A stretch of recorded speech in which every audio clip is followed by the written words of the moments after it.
Jadi kalau terjadi pemurtatan etnis Minang, sesungguhnya bukan soal agamanya yang masalah, soal adatnya.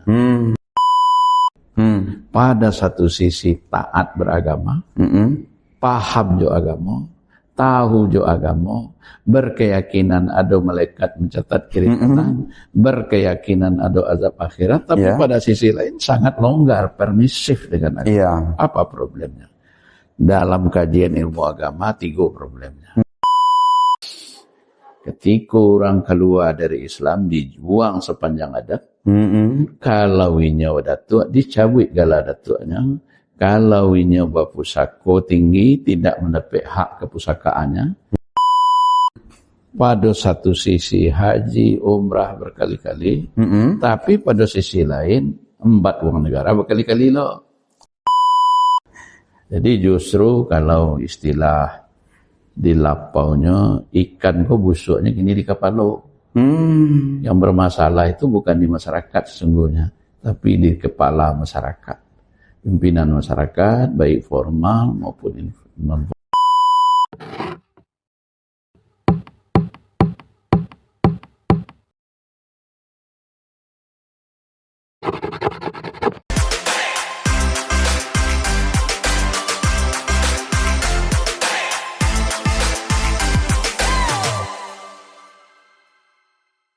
Assalamualaikum warahmatullahi wabarakatuh. Waalaikumsalam warahmatullahi wabarakatuh. Basabok kita balik dan sana di channel kita Saluk Kreasi, sampai di mana kita berusaha kembali mencuba menyusun nantasera atau mengumpulkan balik banyak hikmah di Minangkabau. Tentu dalam rangka kembali pulau kita menabuh genderang kejayaan kok. Suatu saat kita berharap generasi selanjutnya adalah generasi yang dulu pernah menjadi sebuah kebanggaan dan ke depan akan kembali menjadi kebanggaan kita di kemudian hari. Iya. Kembali hadir bersama kita Prof. Duski Samad, yang sebelumnya kita telah berbicara dengan beliau, yaitu tentang teologi hari itu, bahwa orang Minang berteologi, bertuhan. Ketika itu kita sudah bahas bahwa Minangkabau secara kesimpulan wajib ada Tuhannya. Iya. Kalau tidak bertuhan, tidak Minang. Tidak Minang. Adatnya menunjuk. Adat itu wajib karena adat bahasa di syarat sani kita Allah. Iya. Untuk kini dan sanak kasadonyo kita naik pulau satu tingkatan pada pembahasan kok. Iya. Supaya aplikatif, kita akan membahas bagaimana keberagamaan yang kita bahas patang, aplikasinya tengah masyarakat lah. Iya. Jadi, Giko Prof. Patang kita lah bahas tentang bertuhannya orang Minang, Prof. Iya. Dalam bertuhan orang Minang itu wajib. Kalau tidak bertuhan berarti tidak orang Minang. Iya. Nah, kini ternyata Prof, tentu harus cari aplikasi atau penerapan bertuhan kok di masyarakat. Ya. Di dalam itu mungkin ada nanti berbentuk bagian ibadah, keyakinan, serta tentu tidak terlepas juga sebenarnya pandangannya sendiri. Ya gitu. Prof. Ya. Bisa jadi apakah teraplikasi atau tidak. Kini pertanyaan awal Prof. Bagaimana tahap awal atau bagaimana hendaknya bertuhan yang dululah kita bahas tadi itu diaplikasikan? Ya. Karena di Minangkabau itu sendiri ada hal yang paling kuat sebenarnya Prof, nampak diambil sebagai anak muda, yaitu budaya berpikir contohnya. Sehingga banyak variasi-variasi yang terjadi.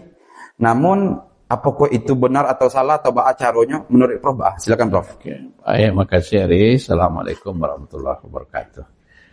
Channel Saluk Kreasi. Alhamdulillah.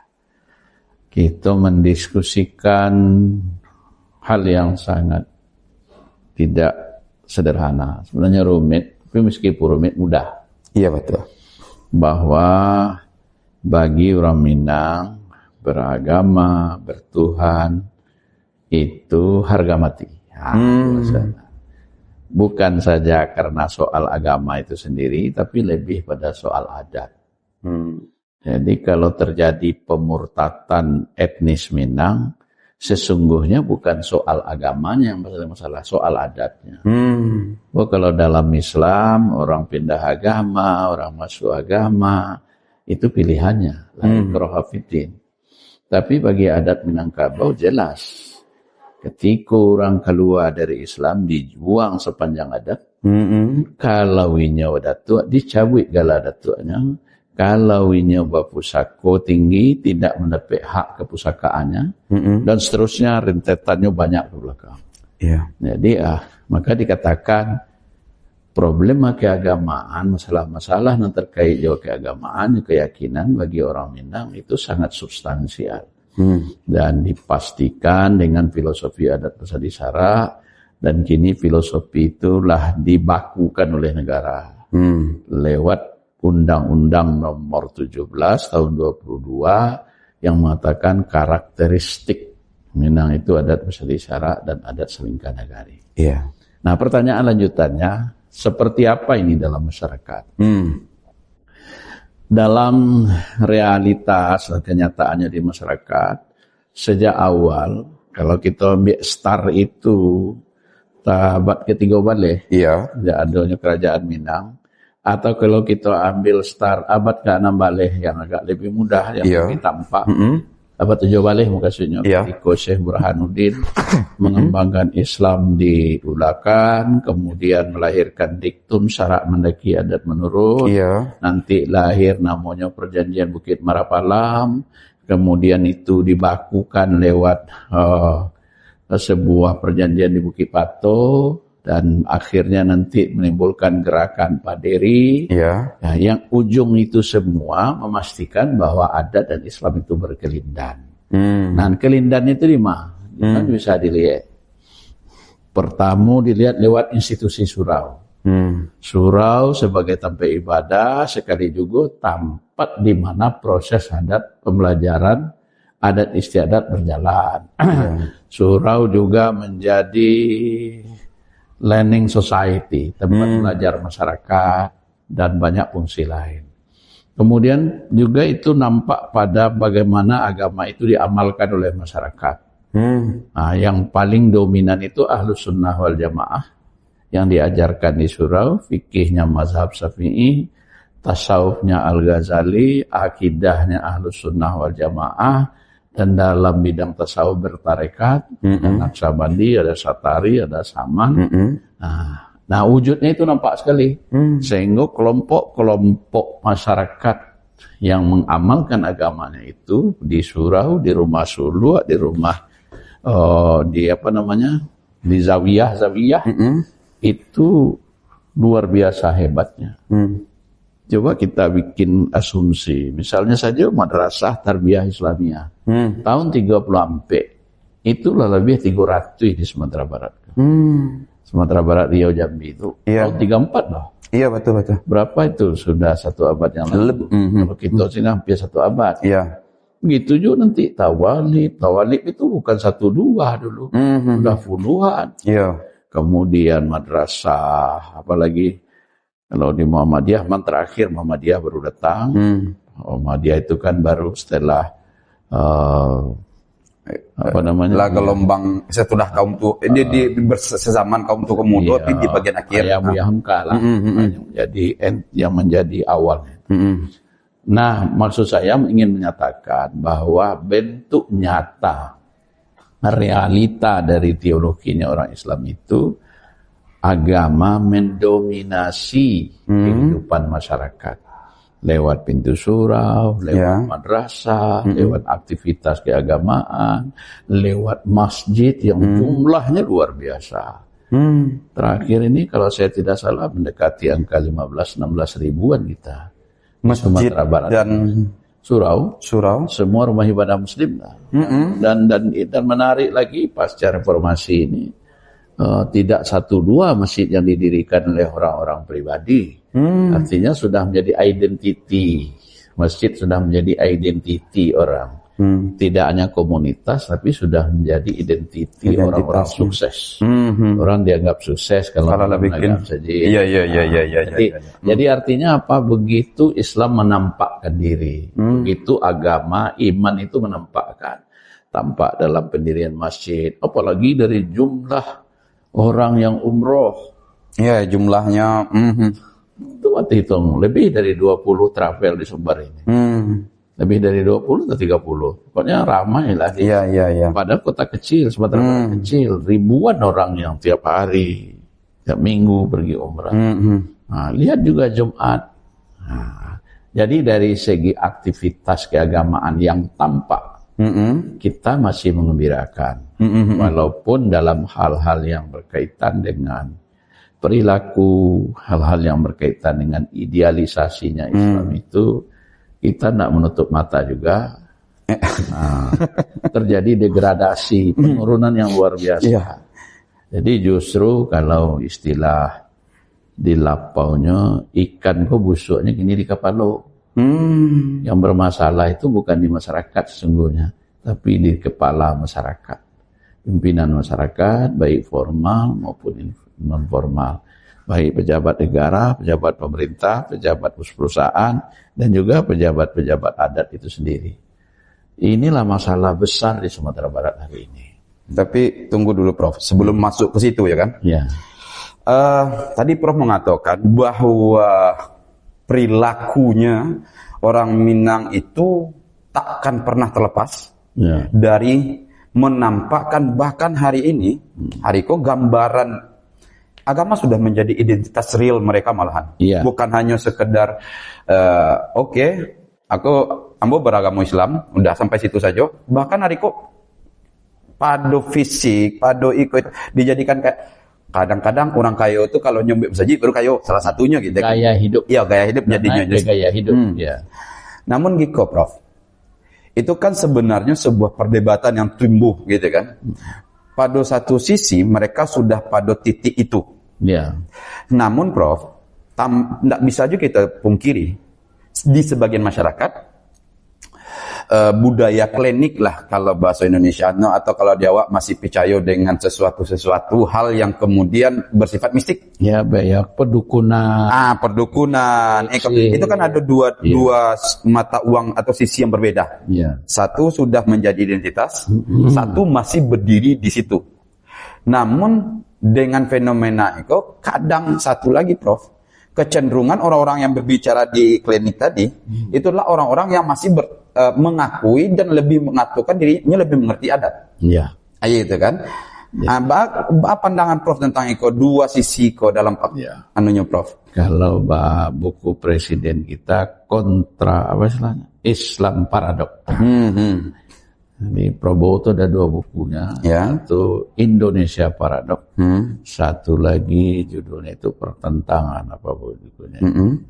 Ada bahasa Inggrisnya. Jadi kita lihat memang umat Islam di tempat kita kok paradok. Pada satu sisi haji, umrah berkali-kali, tapi pada sisi lain embat uang negara berkali-kali loh. Aku pada pejabat itu kena ya. Oke. Kalau di kampung Datuk Pengulu pada satu sisinya berfatwa agama, tapi di sisi lain Kamanakan kau minta surat jatakan jo, manakan kau minta surat jatakan jo atas nama uang. Apalagi kemarin ketika pilkada, pilpres, pileg, biaya paling tinggi di Sumbar di Indonesia kau Sumbar. Sumbar. Nah, wadi biro. Aku duduknya kau. Nah, pokoknya pitih menjadi ke depan. Problem. Pada satu sisi taat beragama, paham jo agama, tahu jo agama, berkeyakinan ada malaikat mencatat kiri kanan, berkeyakinan ada azab akhirat, tapi pada sisi lain sangat longgar, permisif dengan agama. Apa problemnya? Dalam kajian ilmu agama, 3 problemnya. Problem yang nomor 1, karena agama kok timbul dari pembiasaan. Jadi ibadahnya tidak kuat. 1.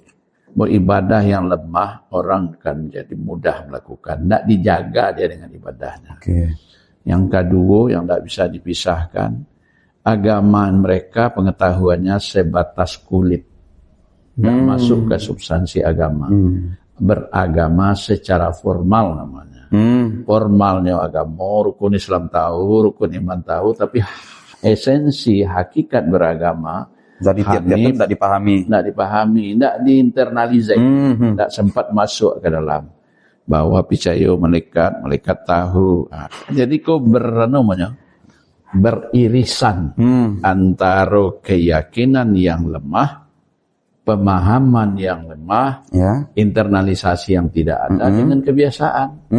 Masih banyak orang sholat saja. Itu yang ketiga. Dan yang paling banyak itu persoalan ketiga.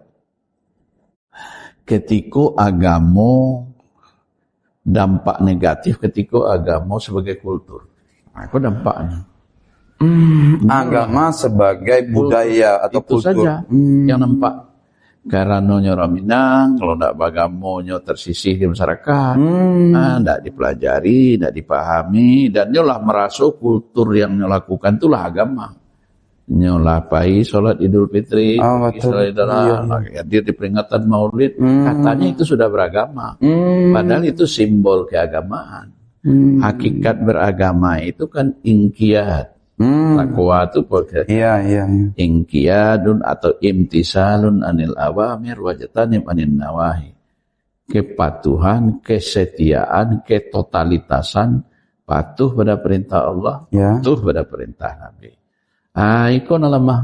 Oleh karena itu maka Islam mesti dibawa sampai ke hilir.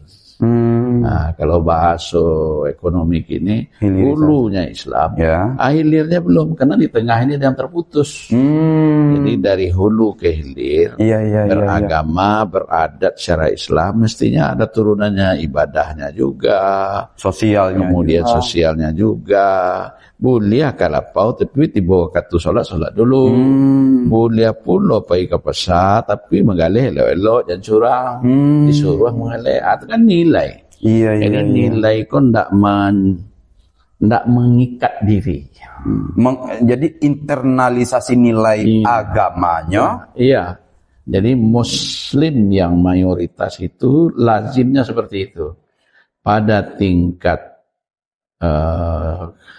identitas keislaman Islam, pada tingkat simbol-simbol keislaman, budaya-budaya keislaman, tapi pada tingkat perilaku jauh panggang dari api.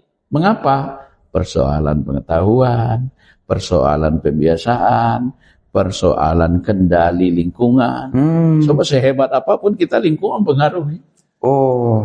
Nah, itulah problem kita di era modern ini. Lingkungan ini yang merusak sistem sosial kita. Dulu orang malu mencibuk. Ini diantaranya ke rumah. Diantaranya ke kamar, ke tempat tidur. Dulu anak-anak mau menanggap panggilan orang tua. Betul. Ini anak sibuk deh kok. Dulu kalau baca itu karena cantik muncul tuh pacah dia. Iya, kini dianggap biasa saja. Dan itu bahkan dipublish di dunia terbuka. Jadi tantangan sebenarnya luar biasa berat. Kebiasaan, pembiasaan, tradisi keagamaan itu tergusur oleh kebiasaan, pembiasaan, tradisi. Digitalisasi. Berarti memotong kata Prof, kan ada juga kemudian Prof kan mengatakan tadi beragama itu menerimanya hanya karena pembiasaan. Ya sebagai contoh, benar enggak seperti itu contohnya Prof? Kan awak kini lebih cenderung, lebih dulu menghafal Al-Fatihah ketimbang paham Al-Fatihah, benar enggak? Iya, kalau dari segi proses metode pembelajaran itu sesungguhnya tetap saja ada plus minusnya. Tapi pada dasarnya agama itu dibentuk oleh lingkungan. Itu ayatku ampusikum wa ahlikum nar. Pelihara dirimu dan orang dekatmu. Nah, lingkungan kok ini yang bermasalah. Kekuatan lingkungan itu memaksa walaupun sekuat apapun. Keluarga siap, aman. Tapi sosialnya mendorongnya untuk tidak seaman itu. Jadi untuk mau meneguhkan kembali Islam sebagai akidah, Islam sebagai ibadah dan muamalah kehidupan, itu pendekatannya mesti dari keluarga. Kemudian masuk ke level masyarakat, tokoh masyarakat. Kemudian baru masuk ke negara. Sosial. Ke negara. Ini keluarga, tokoh masyarakat, baru negara. Nah, sekarang kita semua serba bermasalah. Di masyarakat, di keluarga terkontaminasi oleh digitalisasi dengan segala bawaannya, ditambah lagi proses masalah ekonomi. Nanti di masyarakat kehidupan konsumerisme, pragmatisme, konsumtif dan hedonis. Nah, orang bape ini bape. Di negara tengah mengalami masa transisi. Kalau kita katakan demokratisasi itu kan sepertinya permisivisasi. Semuanya boleh. Iya. Atas nama HAM. Iya. Padahal demokrasi itu kebebasan dalam kendali. Yang diatur. Oleh norma. Oleh hukum. Betul. Ini salah tafsir. Jadi menurut hemat saya, dalam menilai dan memberikan sebuah solusi terhadap problem. Keberagamaan, realnya agama hari ini, realnya kehidupan sosial hari ini, realnya kehidupan adat sandiwara hari ini, kita tidak bisa membebaskan diri dari melihat apa yang terjadi di sekitar kita. Faktor milieu, lingkungan. Jadi sehebat apapun perubahan mesti memperhatikan situasi lingkungan. Nah, yang akan dipengaruhi, yang akan diperbaiki dulu situasi lingkungan. Baru orangnya, baru sistemnya. Kalau saya mengatakan. Jadi Prof, sebagai penutup, Prof, itu kan problem. Ternyata ada paradok dalam beragamanya lah. Kalau patang bertuhan, ini dalam beragama ada 3 permasalahan tadi yang kompleks, yang semua nyata. Mereka beragama hanya karena mengikut atau mengulang atau kemudian identitas turunan tanpa memahami esensi intinya. Kemudian kultur itu sudah disebut bagian, mungkin kurang ilmu.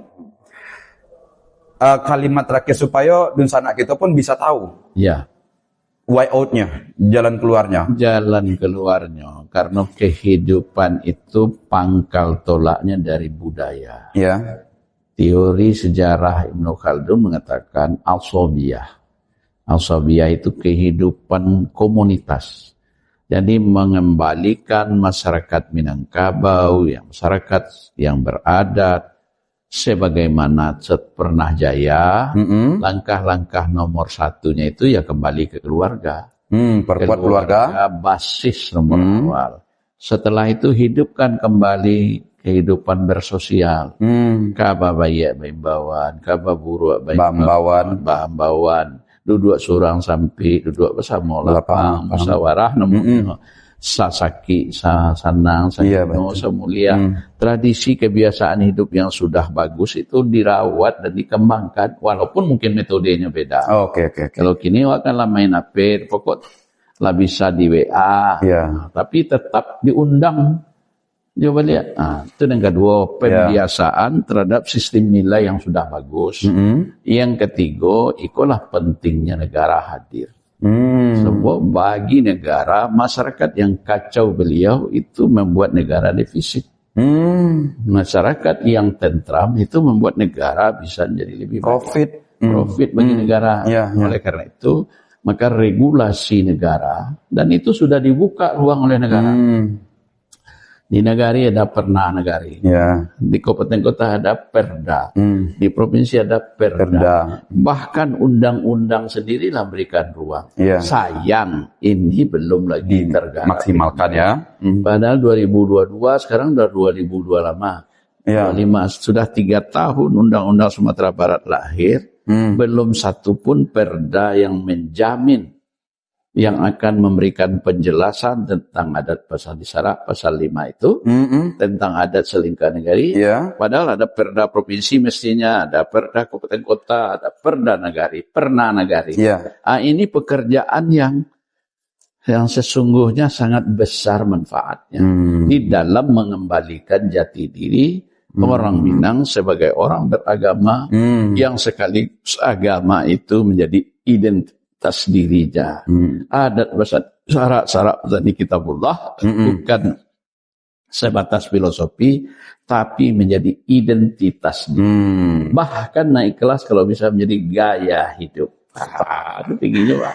Jadi sebagai kata penutup, mungkin Ambo bisa menyimpulkan dari semua diskusi awak, Prof. Yo. Sebenarnya kalau di awak lah punya toolnya, tapi tool itu kembali hidupkan. Apa tuh? Anak kalau tiba di seorang mama, anaknya di pangkunya, kamanakan dibimbing, orang kampung dipatenggangkan. Anak adalah simbol dari keturunannya. Kamanakan adalah simbol dari kaumnya, sedangkan kampung adalah simbol dari sosialnya. Dan itu dilakukan dalam waktu yang satu, dalam tarikan nafas yang satu. Dan di situ butuh kedewasaan, dari situlah bisa kita menerapkan yang tadi sampaikan masalah keagamaan, perkuat 3 hal yang tadi itu, jangan sampai lagi agama turunan, duplikasi semata tanpa internalisasi. Mungkin itu untuk ini dan sana, karena sebenarnya Ambo pun masih berharap akan panjang cerita kok lebih, dan Ambo pun meminta kepada yang satu kesempatan terus ada untuk kami berdiskusi dengan Prof. Mudah-mudahan sehat selalu, dan kepada penonton kami mendoakan hal yang sama, dan juga para orang Minang kok ada di kampung dan di rantau. Itulah saatnya kita kembali bersama-sama. Mari kita mendukung kegiatan untuk memperkuat keadaan beradat kita, beragama kita. Karena kalau ndak kita nama jago, kalau ndak kita yang mengingatkan, sialai. Kalau ndak kini bilolai. Mungkin itu kami hari ko diskusi ko. Terima kasih. Assalamualaikum warahmatullahi wabarakatuh. Waalaikumsalam warahmatullahi wabarakatuh.